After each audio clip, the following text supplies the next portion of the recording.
Hello students, मैं संजीव मिश्रा अपने YouTube channel पर आप सभी का हार्दिक स्वागत करता हूं।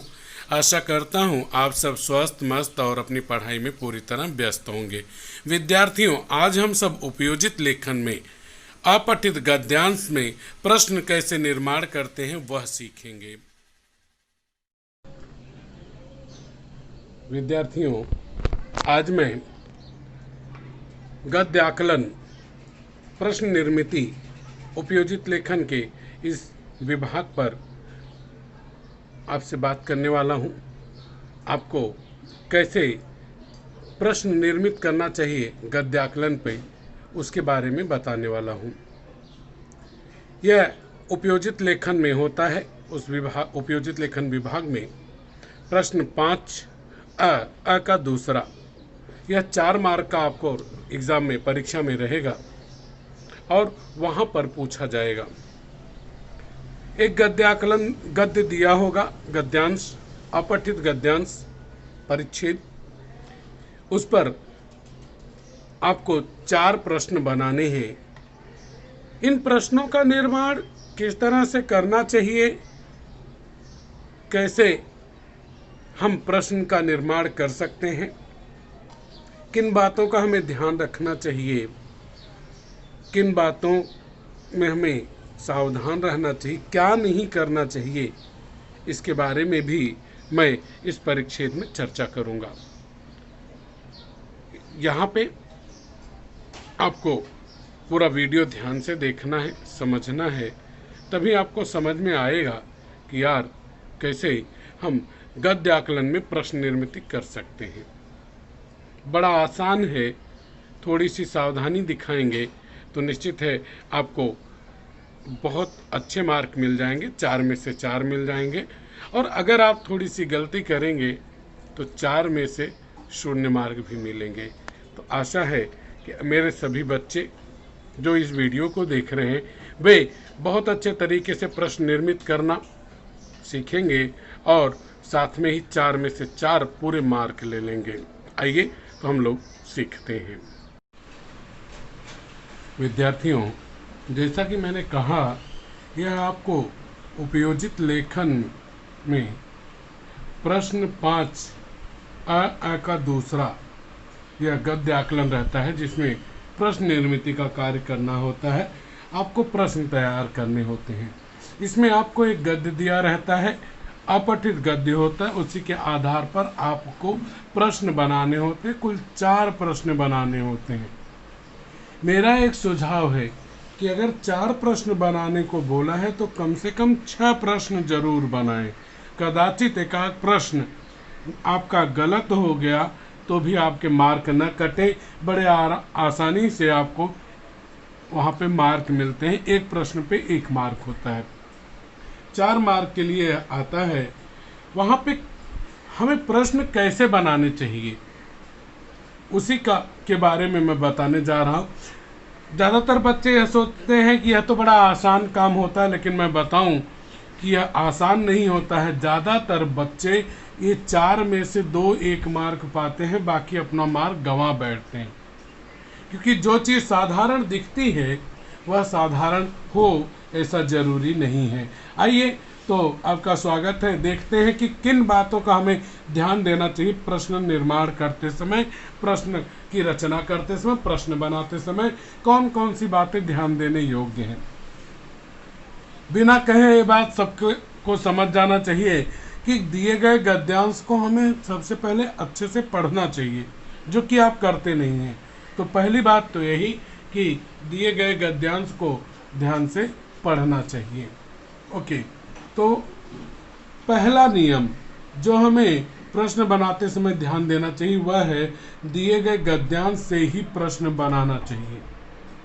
कई एक बच्चे हैं जो अपने मन से कहीं से कुछ भी प्रश्न बना लेते हैं, देखते कहीं और हैं, प्रश्न कहीं और से बनाते हैं। नहीं, जो परिच्छेद, जो गद्यांश दिया है, जो पैसेज दिया है पैराग्राफ, उसी पैराग्राफ से जिससे प्रश्न बनाने को कहा है उसी से आपको यहाँ पे प्रश्न बनाना चाहिए, कहीं और से प्रश्न नहीं बनना चाहिए।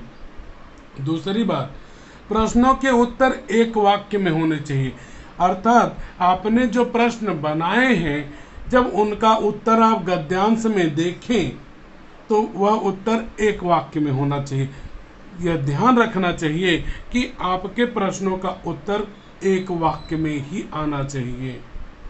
तीसरी बात, अगर एक वाक्य से ज़्यादा है आपका उत्तर तो वहाँ पर आपका वह प्रश्न गलत होगा। तो कई बच्चे यहाँ पे मार्क भी सबसे ज़्यादा खाते हैं, प्रश्न बना देते हैं, यह नहीं देखते हैं कि उत्तर कितने का है, उत्तर एक वाक्य में है अथवा नहीं है। आप कहेंगे सर एक वाक्य में हो, इसको कैसे जाने? आप जहाँ से प्रश्न बना रहे हैं, प्रश्न बनाने के बाद उत्तर आप उसी गद्यांश में देख लीजिए कि उत्तर गद्यांश में जहाँ से मैंने प्रश्न बनाया है एक वाक्य में उत्तर मिल रहा है कि उससे ज़्यादा। अगर एक वाक्य में मिल रहा है उत्तर तो आपका प्रश्न सही है, अगर एक वाक्य में उत्तर नहीं मिल रहा है, उससे ज़्यादा का है, तो आपका प्रश्न गलत है। तीसरा देखते हैं, प्रश्नों के उत्तर गद्यांश में मिलने चाहिए। पहली बात थी कि प्रश्न गद्यांश से बनाने चाहिए, ठीक उसी तरह से जो आपने प्रश्न बनाया उसका उत्तर गद्यांश में होना चाहिए, कहीं बाहर से नहीं होना चाहिए। क्योंकि जब चेक किया जाता है तो आपका जो प्रश्न बना उसे देखा जाता है और उसका उत्तर गद्यांश में कहाँ है, और वह भी देखा जाता है, यह भी देखा जाता है कि उसका उत्तर एक वाक्य में है अथवा नहीं है। चौथी बात, छात्र को प्रश्न का उत्तर नहीं लिखना है। हाँ, ये काम अक्सर बच्चे कर जाते हैं, प्रश्न बनाएंगे, प्रश्न के बाद उत्तर भी लिख देंगे। नहीं, यहाँ सीधा सा आपको प्रश्न रहता है कि निम्नलिखित गद्यांश के आधार पर प्रश्न तैयार कीजिए जिनके उत्तर एक वाक्य में गद्यांश में मिलते हों। क्लियर रखिए कि गद्यांश में उनके उत्तर मिलते हों, प्रश्न का उत्तर एक वाक्य में होना चाहिए।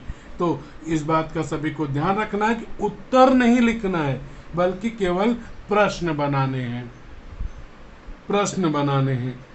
अगला है, प्रश्न के अंत में प्रश्नवाचक चिन्ह लगाना चाहिए या क्वेश्चन मार्क लगाना चाहिए। अगर आपने पूरा प्रश्न अच्छे से बनाया, क्वेश्चन मार्क नहीं लगाया, तो आपके मार्क जा सकते हैं, भले ही प्रश्न सही हो।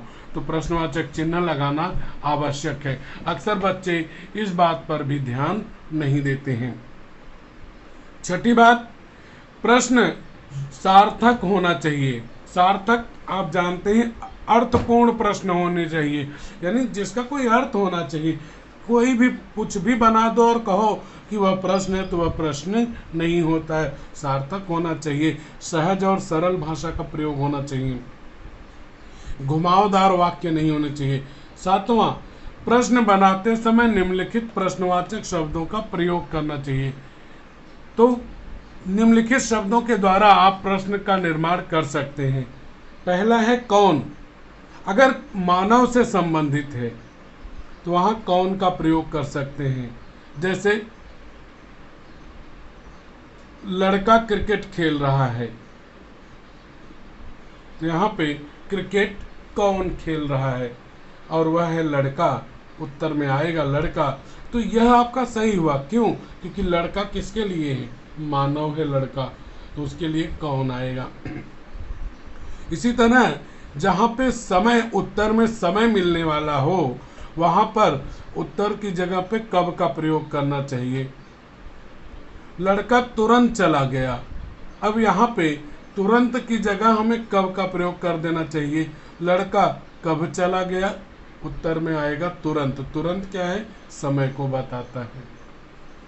रमेश आज मेरे घर आएगा, रमेश मेरे घर कब आएगा।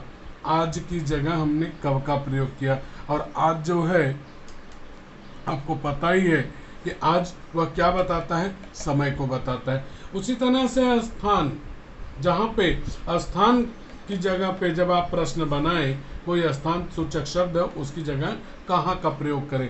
जैसे राहुल मुंबई में रहता है। अब इस वाक्य के आधार पे आपको प्रश्न बनाना है, तो मुंबई की जगह, मुंबई स्थान, उसकी जगह पे आप कहाँ का प्रयोग कर दीजिए। राहुल कहाँ रहता है। उत्तर में मिलेगा राहुल मुंबई में रहता है। यानी स्थान सूचक शब्दों की जगह कहाँ का प्रयोग कर दीजिए और उस शब्द को हटा दीजिए। किसका, किसका का प्रयोग जहां संबंध बताने से संबंधित हो, किसका, किसकी, किसके, तो वहां पे आपको जो है संबंध बताने वाले जो शब्द हों उनके लिए जगह पे किसका प्रयोग करना चाहिए। जैसे राम राजा दशरथ के बेटे हैं, राम किसके बेटे हैं, संबंध यहाँ पे हुआ, यह ध्यान रखिएगा।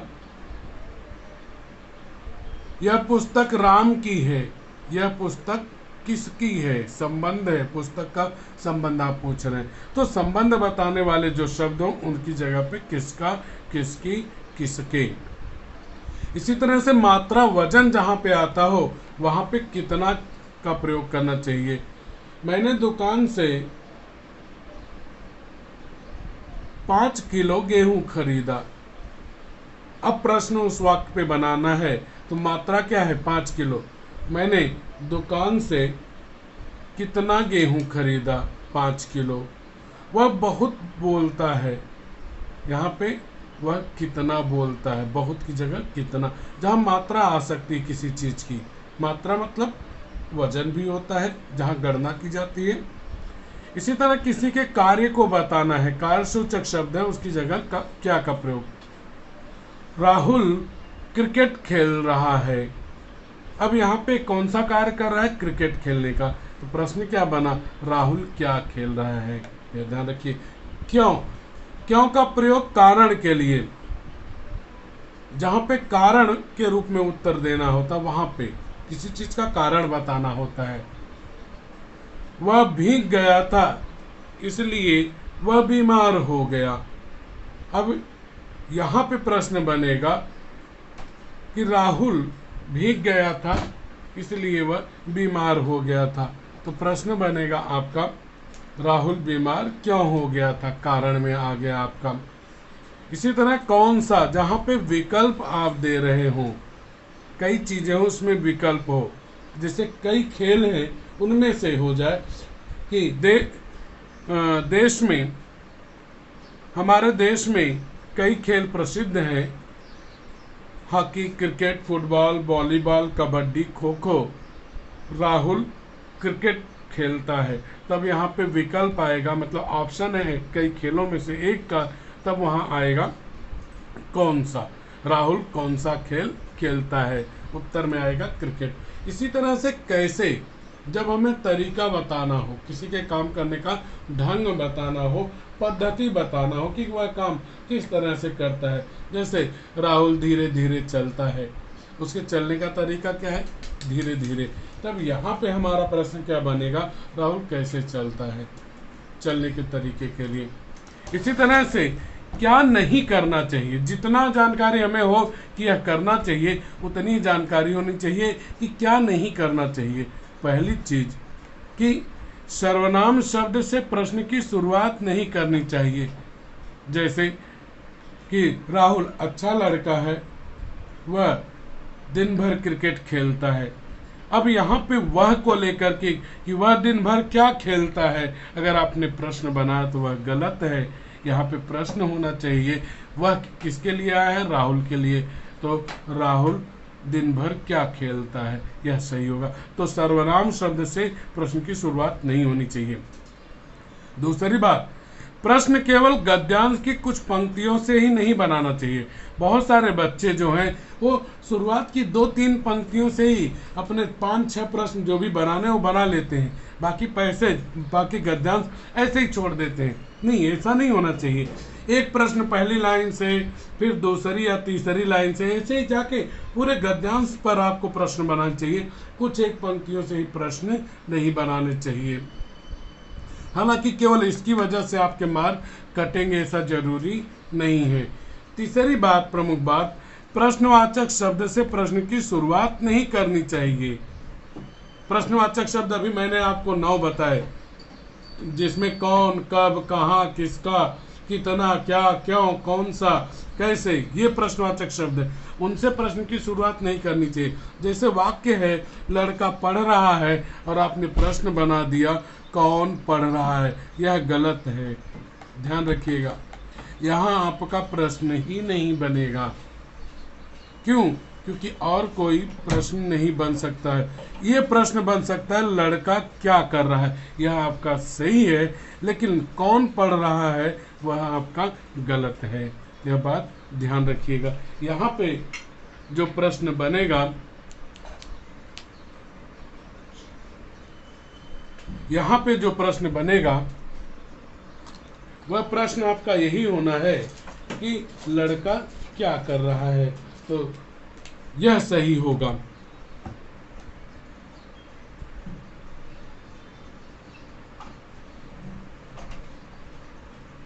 लड़का क्या कर रहा है, यह प्रश्न आपका सही है, लेकिन ऊपर वाला प्रश्न आपका गलत है। गलत का कारण मैंने बताया, क्योंकि वहां पे प्रश्न के प्रारंभ में पहला शब्द ही वह प्रश्नवाचक शब्द है। प्रश्नवाचक शब्द से प्रश्न की शुरुआत नहीं करनी चाहिए। इसके बाद हम लोग अब पढ़ेंगे, कुछ एक पैसेज लेंगे और पैसेज से कैसे प्रश्न हम लोग बनाएंगे वह हम लोग सीखेंगे इसी के आगे। स्टूडेंट्स, अब आइए नियम सीख लेने के बाद कि किस तरह से प्रश्न निर्मित करने चाहिए, प्रश्न बनाने चाहिए गद्यांश के ऊपर, हम लोग यह जानते हैं कि प्रश्न का निर्माण परिच्छेद का आधार पर हम करके देखते हैं और कैसे प्रश्न बनता है उसको समझते हैं। यह जो मेरे हाथ में है, यह मार्च 2020 का हिंदी का पेपर है, बोर्ड का। इसी के आधार पर हम लोग अपना प्रश्न बनाने वाले हैं, प्रश्न का निर्माण करने वाले हैं। तो प्रश्न यह है, आप देखेंगे तो आपको दिखेगा,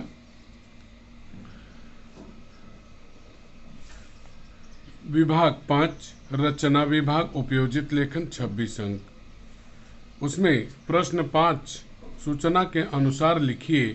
अ का यह दूसरा प्रश्न है, बराबर। अब आपको दिखाई पड़ रहा होगा, गद्य आकलन प्रश्न निर्मिति 4 मार्क का। प्रश्न क्या होता है?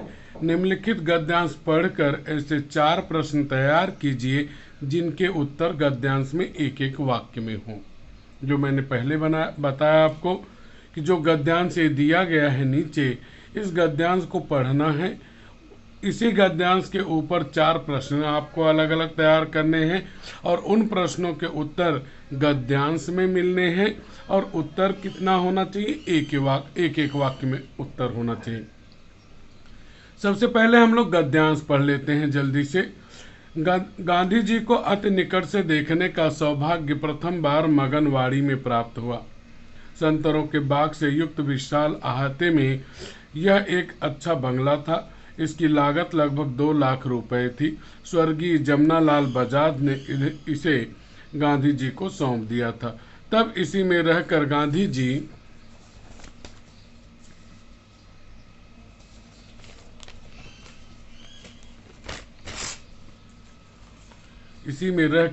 जी सेवाग्राम को विकसित करने की योजना बना रहे थे। इसी में उनका आश्रम भी था। बाहर से आने वाले अतिथि जमनालाल जी के ही मेहमान थे, परंतु कभी कभी प्रेमवश उन्हें गांधी जी इस आश्रम में भी भोजन पर बुला लेते थे। हम लोग प्रथम बार ही इस आश्रम में पहुंचे थे, कदाचित इसलिए गांधी जी ने हम लोगों को भी अपनी रसोई में भोजन करने के लिए कहा। हम तैयार हो गए। आश्रम की कन्याओं के पास संदेश भिजवाया गया कि आज इतने आदमियों का भोजन और बनेगा। तभी एक महिला गांधी जी के पास पहुंची। उनके कानों में उसने धीरे से कहा, आटा नहीं है। अब यहाँ पर ही हमें प्रश्न बनाने हैं। मैंने इसके आधार पे प्रश्न बनाए हैं और उन प्रश्नों को हम लोग देखते हुए चलेंगे। अब पहला वाक्य है, गांधी जी को अति निकट से देखने का सौभाग्य प्रथम बार मगनवाड़ी में प्राप्त हुआ। इसी पर हम लोग प्रश्न जो बनाएं तो वह प्रश्न हमारा होगा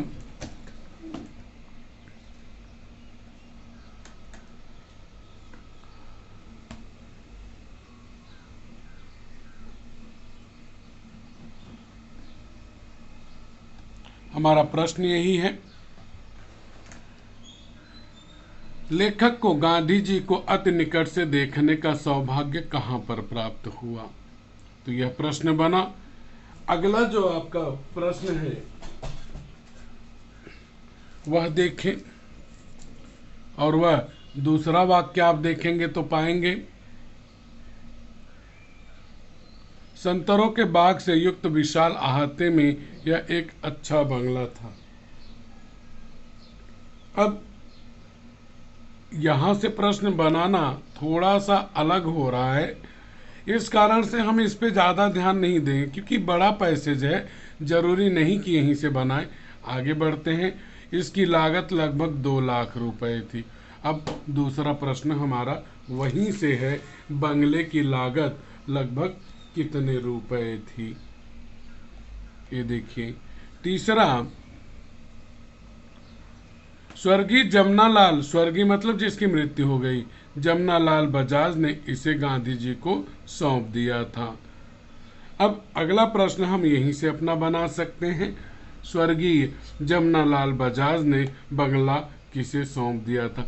आप देखेंगे कि वाक्य के प्रारंभ में कहीं पे भी आपको प्रश्नवाचक शब्द नहीं है, कौन, क्या, कहाँ, कैसे नहीं है। प्रश्न के पहले शब्द सर्वनाम नहीं है, और महत्वपूर्ण बात कि अंत में विराम चिन्ह, प्रश्नवाचक चिन्ह लगा है। उत्तर भी देखें, जैसे पहला है कि गांधी जी को अति निकट से देखने का सौभाग्य कहाँ प्राप्त हुआ। लेखक को गांधी जी को अति निकट से देखने का सौभाग्य कहाँ पर प्राप्त हुआ, तो उत्तर क्या निकलता है, गांधी जी को अति निकट से देखने का सौभाग्य प्रथम बार मगनवाड़ी में प्राप्त हुआ। इसी तरह दूसरा प्रश्न है, बंगले की लागत लगभग कितनी थी, तो उत्तर भी आप देखेंगे तो परिच्छेद में ही मिलेगा। बंगले की लागत लगभग 2 लाख रुपए थी। यहाँ अगर आप प्रश्न बनाते इसकी लागत लगभग कितनी थी, तब वो गलत होता। क्यों? क्योंकि इसकी सर्वनाम है, इसकी किसके लिए आया है, बंगले के लिए आया हुआ है। इसी तरह से अगला आपका प्रश्न था, स्वर्गीय जमनालाल बजाज ने बंगला किसे सौंपा था। अब यहाँ पर देखेंगे तो उत्तर यही मिलेगा, एक वाक्य में उत्तर होगा, स्वर्गीय जमनालाल बजाज ने इसे गांधी जी को सौंप दिया था। आगे चलते हैं, अगली लाइन,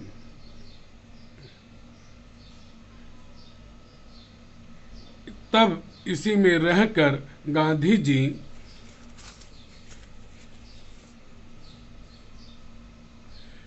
जी सेवाग्राम को विकसित करने की योजना बना रहे थे। अब हमारा प्रश्न यहीं से है, चौथा प्रश्न, कि गांधी जी किसे विकसित करने की योजना बना रहे थे, तो उत्तर आपको यहीं से मिला कि गांधी जी सेवाग्राम को विकसित करने की योजना बना रहे थे। एक वाक्य में ही उत्तर आपको मिल गया। अगला है, बाहर से आने वाले अतिथि जमनालाल जी के ही मेहमान थे। यह भी आपका प्रश्न है, बाहर से आने वाले किसके मेहमान थे, तो यहाँ पे उत्तर भी अगर आप देखें परिच्छेद में मिल रहा है, एक वाक्य में उत्तर है कि बाहर से आने वाले अतिथि जमनालाल के ही मेहमान थे। आगे चलते हैं, परंतु कभी कभी प्रेमवश उन्हें गांधी जी इस आश्रम में भी भोजन पर बुला लेते थे। अब यहाँ पर आप चाहे तो प्रश्न बना सकते हैं, मैंने नहीं बनाया है, तो यहाँ पर हो सकता था परंतु से नहीं, यहाँ से गांधी जी किसे अपने आश्रम में भोजन पर बुला लेते थे, तो उत्तर क्या होगा कि बाहर से आने वाले अतिथियों को गांधी जी प्रेमवश आश्रम में भोजन पर बुला लेते थे। अगला है, आगे बढ़ते हैं, हम लोग प्रथम बार ही इस आश्रम में पहुंचे थे। यहाँ पे प्रश्न नहीं बनेगा, कदाचित इसलिए गांधी जी ने हम लोगों को भी अपनी रसोई में भोजन करने के लिए कहा। अब यहाँ से देखिएगा, यहाँ पर भी आपको प्रश्न मिलेगा। छठा प्रश्न, गांधी जी ने लेखक और उनके साथियों से क्या कहा। अब यहाँ पर देखें तो यही मिलेगा, गांधी जी ने हम लोगों को अपनी रसोई में भोजन करने के लिए कहा। हम लोगों आया है, इसका मतलब लेखक और उनके साथियों। जहां पर किसी का नाम नहीं दिया गया हो, पता चले यह कौन कह रहा, तो वहां लेखक मान के चलेंगे। आगे बढ़ते हैं। हम तैयार हो गए। अब यहाँ पे प्रश्न आप चाहे बना सकते हैं एक वाक्य का कि लेखक किसके लिए तैयार हो गए। लेखक गांधी जी की रसोई में भोजन करने के लिए तैयार हो गए। आश्रम की कन्याओं के पास संदेश पहुंचाया गया कि आज इतने आदमियों का भोजन और बनेगा। तो यहाँ पर अगला हमारा जो प्रश्न बना 7वां, संदेश किसके पास पहुंचाया गया, यह एक बना। अगला बना तो उत्तर क्या मिला, आश्रम की कन्याओं के पास संदेश पहुंचाया गया। अगला बना इसी के आधार पर कि आश्रम की कन्याओं के पास कौन सा संदेश पहुंचाया गया। तो यहाँ पर अगर आप देखें तो वह यही होना है कि उत्तर में कि आश्रम की कन्याओं के पास संदेश पहुंचाया गया कि आज इतने आदमियों का भोजन और बनेगा। मैं आपको परिच्छेद से कहाँ से प्रश्न बनना है, प्रश्न क्या बनना है वह बता रहा हूँ। साथ में ही जब यह बात हो, जांच लेना चाहिए कि क्या उसका उत्तर सच में एक वाक्य में है, तो आप जांच भी ले रहे हैं। आगे चलते हैं। तभी एक महिला गांधी जी के पास पहुंची। उनके कान में उसने धीरे से कहा। किसके कान में कहा, गांधी जी के पास में कहा। उसने मतलब किसने, महिला ने, आटा नहीं है। अब यहाँ पे देखते हैं प्रश्न आपका बना, महिला ने गांधी जी से क्या कहा। इस तरह से मैंने बनाए प्रश्न। और यहाँ पर विशेष बात क्या रही कि पहला शब्द जो है प्रश्नवाचक शब्द नहीं है, कौन क्या नहीं है। पहला शब्द सर्वनाम नहीं है। सभी प्रश्नों के उत्तर परिच्छेद में मिल रहे हैं। सभी प्रश्नों के उत्तर एक वाक्य में मिल रहे हैं। और साथ में ही सभी प्रश्नों के अंत में प्रश्नवाचक चिन्ह लगा हुआ है। तो इस तरह से हमें प्रश्न बनाने हैं। बोर्ड एग्जाम में 4 प्रश्न बनाने को कहा जाएगा। आपको कम से कम 6 बनाने हैं और एक ही वाक्य से नहीं बनाने हैं। आपको पूरे परिच्छेद को ध्यान में रखना होगा।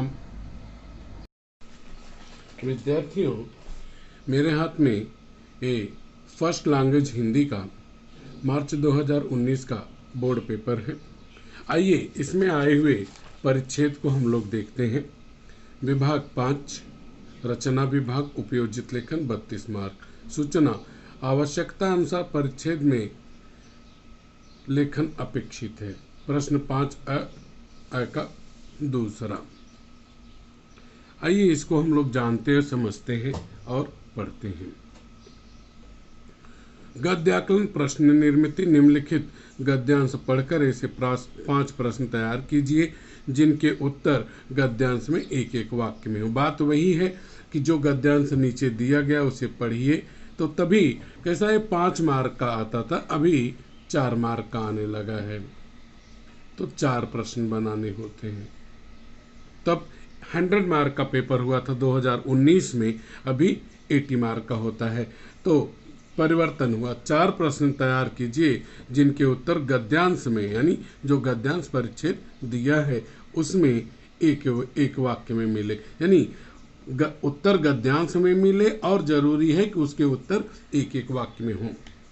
तो परिच्छेद देखते हैं। स्वामी जी ने हमें जो शिक्षा दी वह केवल राजनीति से अनुप्राणित नहीं थी। स्वामी जी का आवाहन राजनीति युक्त आध्यात्मिक स्वरूप का था। उनके व्यक्तित्व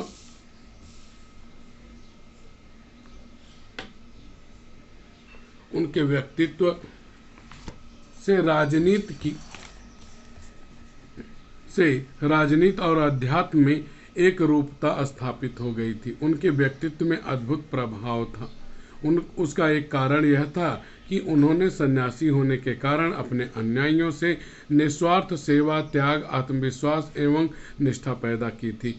दूसरी बात यह थी कि उनके उद्देश्य पूर्णतः स्पष्ट और संदेह से परे थे। वे क्षणिक लाभ हानि के विचार से कभी प्रभावित न होते थे, न कभी वे अवसरवादी दांव पेच खेलते थे। तीसरी बात यह थी कि उनके व्यक्तित्व में शक्ति, सामर्थ्य, शांत प्रकृति और दृढ़ निश्चयी स्वभाव का अद्भुत सामंजस्य था तथा कार्य में गतिशीलता निर्माण करने की उनमें महान क्षमता थी। इन्हीं कारणों से वे एक अत्यंत प्रभावशाली राजनीतिक सिद्ध हुए। पददलितों के प्रति स्वामी जी के अंतःकरण में अपार सहानुभूति थी तथा उनके उद्धार का उनमें दृढ़ निश्चय था। उनके लिए दलितोद्धार केवल संवैधानिक प्रस्ताव या अभ्यक्ति का विषय नहीं था, बल्कि एक परम कर्तव्य था। अब इसके आधार पर अगर हम प्रश्न निर्मित करने जाते हैं तो यहाँ से हमें शुरुआत से ही लेनी चाहिए। यहाँ से स्वामी जी की शिक्षा किससे अनुप्राणित नहीं थी? उत्तर आप प्रश्न बन गया, प्रश्नवाचक चिन्ह लगाए। उत्तर क्या बनेगा कि स्वामी जी की शिक्षा केवल राजनीति से अनुप्राणित नहीं थी। अगला प्रश्न यहाँ पे, स्वामी जी का आवाहन राजनीतिक आध्यात्मिक स्वरूप का था। स्वामी जी का आवाहन किस स्वरूप का था? राजनीतिक आध्यात्मिक स्वरूप का। उनके व्यक्तित्व में राजनीति और अध्यात्म में एक रूपता स्थापित हो गई थी। अब उनके की जगह क्या आएगा? स्वामी जी के व्यक्तित्व से किसमें एक रूपता स्थापित हो गई थी। इस तरह से आपके प्रश्न बनेंगे। 3 प्रश्न मैंने यहाँ पे बना दिए हैं। अब बाकी का आप लोग इसी के आधार पर कम से कम 6 प्रश्न बनाइए, जिससे कभी 1-2 गलत भी हो तो आपके ऊपर फर्क न पड़े। बच्चों, अगर आपको मेरा वीडियो पसंद आया हो तो वीडियो को लाइक कीजिए, चैनल को सब्सक्राइब कीजिए और कमेंट बॉक्स में जाकर कमेंट में ज़रूर लिखिए कि आपको यह मेरा वीडियो कैसा लगा। अपने सुझाव अवश्य दीजिए।